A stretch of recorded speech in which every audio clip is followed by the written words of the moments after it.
சாதி மதங்களை கடந்து பன்முகத்தன்மையை மதிக்கும் நாடாக இலங்கையை மாற்றுவதற்கான பணிகளை தொடங்கப் போவதாக அந்நாட்டு அதிபர் அனுரகுமார திசநாயக்கே தெரிவித்துள்ளார். தேர்தலில் வெற்றி பெற்று அதிபராக பதவியேற்ற பின் முதன்முறையாக அனுரகுமார திசநாயக்க நாட்டு மக்களிடையே உரையாற்றினார். அப்போது பேசிய அவர் அதிபர் தேர்தல் வெற்றியை நாட்டு மக்களுக்கு அர்ப்பணிப்பதாக தெரிவித்தார். இலங்கை தேர்தல் வரலாற்றில் தற்போது நடந்து முடிந்த தேர்தலில்தான் வன்முறைகள், அசம்பாவிதங்கள் ஏதுமின்றி அமைதியாக நடைபெற்று முடிந்ததாகவும் அதுவே மக்கள் தம் மீது வைத்துள்ள நம்பிக்கையை காட்டுவதாகவும் தெரிவித்தார். நாட்டின் பொருளாதாரத்தை நிரந்தரமான நிலைக்கு உயர்த்துவது அவசியம் என குறிப்பிட்ட அவர் அதற்கான திறமையான குழு தம்மிடம் இருப்பதாக கூறினார்.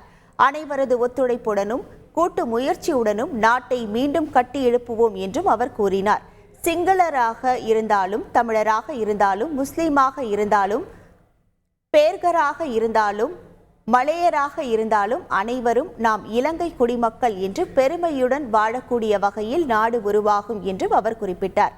சாதி, மதம், இனம், வர்க்கம் என நாடு பிரிந்திருந்த காலத்தை முழுமையாக முடிவுக்கு கொண்டு வந்து பன்முகத்தன்மையை மதிக்கும் தேசமாக இலங்கையை கட்டி எழுப்புவதற்கான வேலை திட்டத்தை தொடங்க உள்ளதாகவும் அனுரகுமார திசநாயக்க கூறினார். செய்திகளை உடனுக்குடன் தெரிந்து கொள்ள உடனே சப்ஸ்கிரைப் பண்ணுங்க.